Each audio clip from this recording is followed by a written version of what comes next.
All right, so let's start out with the first one. So this is actually not from D23, but this was right before D23, and it's going to relate to some other stuff going on at D23. So this actually came out on September 5th. Call this an appetizer, if you will. But this is the Shanghai Disney plans. Okay, so let's talk about this real quick. So Shanghai is planning to add a Zootopia land, right? So they're going to add Zootopia to Shanghai, including a new ride, which is called Zootopia Hot Pursuit. There's going to be Zootopia merchandise. Look at there, it's in Chinese. You got the Chinese all over it there. You've got the animatronics here. You've got the ride vehicle that's going to be there in Shanghai. All of this, of course, exclusive. And here's kind of the art from Shanghai Zootopia Land. All of this is going to be exclusive to Shanghai. So none of this will be coming to anywhere in America. So the kind of funny thing about a lot of these announcements, and we're going to see a theme here with the D23, and the reason I wanted to start with this is this. A lot of the things that they're asking you to get hyped up for are not even in America. So look, I live abroad. I'm obviously in Asia, right? I'm closer to Shanghai Disney than a lot of you guys are.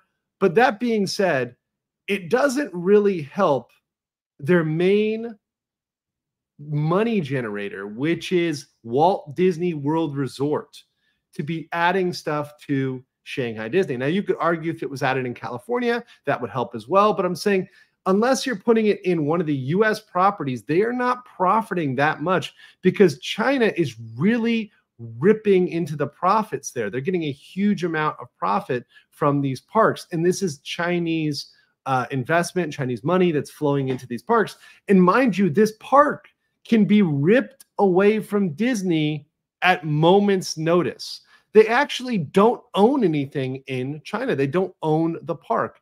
They have a partnership there, but at any point, the CCP can say, you know what, you're not towing the line enough, or let's say there's a conflict over, I don't know, an island that's to the east of Shanghai. Then maybe they say, you know what, we're pulling a Russia, and we're just taking over all the U.S. properties there, taking your intellectual property, and now this is the people's resort. So yeah, China, putting that in, yeah, it'll have some uptick, but it's not really going to help too much in terms of the overall. And certainly for big fans of Disney, for Disney fans, and this event really being a Disney fan event, D23 being a fan event, it's kind of an FU because most of these people in Florida, because this went down in Florida, they had this big event going live in Florida. Most people in Florida are never going to go to the Shanghai park. So to me, this is something that most people aren't going to care about. Also, I want to bring this up because I just want to, people are mentioning this in the chat, and I think we just got to address the elephant in the room. Okay, Zootopia. Okay. I'm really debating whether it was like made for real people or if it was made for furries. Or maybe both. So I'm going to put a poll in the chat because I'm not really sure.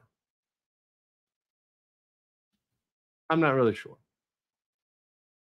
I was never really confident about Zootopia, which way they were going with that. If that was a purely furry marketed, if they were trying to get real people in, or if it was both. Okay, now currently the first vote was 100% for furries, but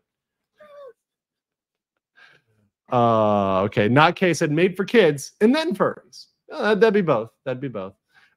Maria Vargas says Mickey Moo. Oh God. Zootopia was referenced in the awful Netflix Resident Evil show. Ooh. People say that was me voting for it. But right now, currently, furries is ahead at 60. So furries are winning right now. Furries are winning. The Asian live animal characters over princesses, Zootopia would be a given. Well, I guess the difference is that, like, I guess you're saying, oh, the Asians love animal characters over princesses. Yeah. So, like, for example, you get kind of low hanging fruit with like Judy Hopps is the rabbit officer, like is a rabbit, and it's the year of the rabbit. So that would be, ostentatious, right? You can go there with that. War Monkey said, never got a notification. Make sure you've got the bell dinged. You can try to like unding it, then reding it, just unding, reding might help, guys, if you just make sure you got the bell dinged. And also make sure you like the video. We're at 125, almost at 200. Okay, so let's go on to the next one. Now we're working once again off the list, and there's a list of 18 different updates from D23. So let's go with number one. This is the first number one update from D23 is Ahsoka. We're getting Ahsoka, who's coming to Star Tours attraction next spring. So you've got Ahsoka up in here. Okay, let me tell you a couple things. First of all, I'm going to be honest with you, guys. Of all, and listen, I'm going to be really honest. I've never been a huge fan of Star Tours. I know some people love it, but hear me out, guys. Hear me out. Of all the concepts you could do for a Star Wars ride, of all of the concepts for a Star Wars ride, Star Tours is probably the most boring. Now it is safe because it's like very family friendly. You can take everybody on it. There's no really moving. I know some nerds love it. I know some Disney, the Diz people like it. I don't think Star Wars is that great. I would love a snow speeder ride, the AT-AT ride. I mean, it's got a giant AT-AT up front. Some people say AT-AT, some people say AT-AT. I know people will get mad in the chat. But either way, never was a huge fan. But that being said, look, it has its charm, and it's been around for a while. So we'll give it that. We'll give it that it's been around for a while, and it has its charm. But a lot of the things that were added to it over the years just weren't that great. Some of the newer scenes that were added to it, not so good. And adding in the sequels, right? Adding Rey into it, and then adding Ahsoka into it, and you can be assured that they're increasingly going to put the new woke characters in. So they're going to put more Rey scenes and more Ahsoka. I know it's supposed to be random, but just like a slot machine in Vegas, it's never truly random. So don't be surprised if you see a lot of Ahsoka in the first years or first months of this coming out. This is not a huge change. This is not a new attraction. This is not something great. It's just another property that frankly most people don't care too much about. Now, I will say when I did my reviews of Ahsoka and talking about Ahsoka, not so much reviews, but just thoughts on Ahsoka, there were a couple people that said it's okay. So there were a couple folks that said that. But that being said, I'm not excited by a character whose only move is folding her arms, and who in every single episode has to fold her arms just like this, like a space Karen. It's not great. It's not great. Pilgrim Media said, Counselor, Disney is a wounded Godzilla. Yes, and sometimes you just have to send Mecha Godzilla out to put old, injured, wounded Godzilla down.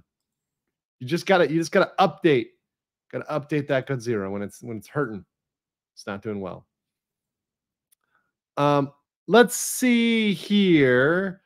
From the poll, 63% of you think Zootopia was made for furries. 9% said real people, and 29% both. So majority of you think Zootopia is furry propaganda. Furry propaganda. So yeah, that's her monotone look. I'm not excited for it. I don't think many people are excited for it. I really don't think anybody is showing up at Star Tours for this. So I think this is a blank, right? So I think this one draws a blank here. This video has been a clip of a previous live stream, and it's clipped so you can get the information in a shorter, compact package, the information you need. If you want the full video, the whole context, the whole thing, you can check out the full stream. That is in the link below. Check that out, and I will catch you guys later. Peace.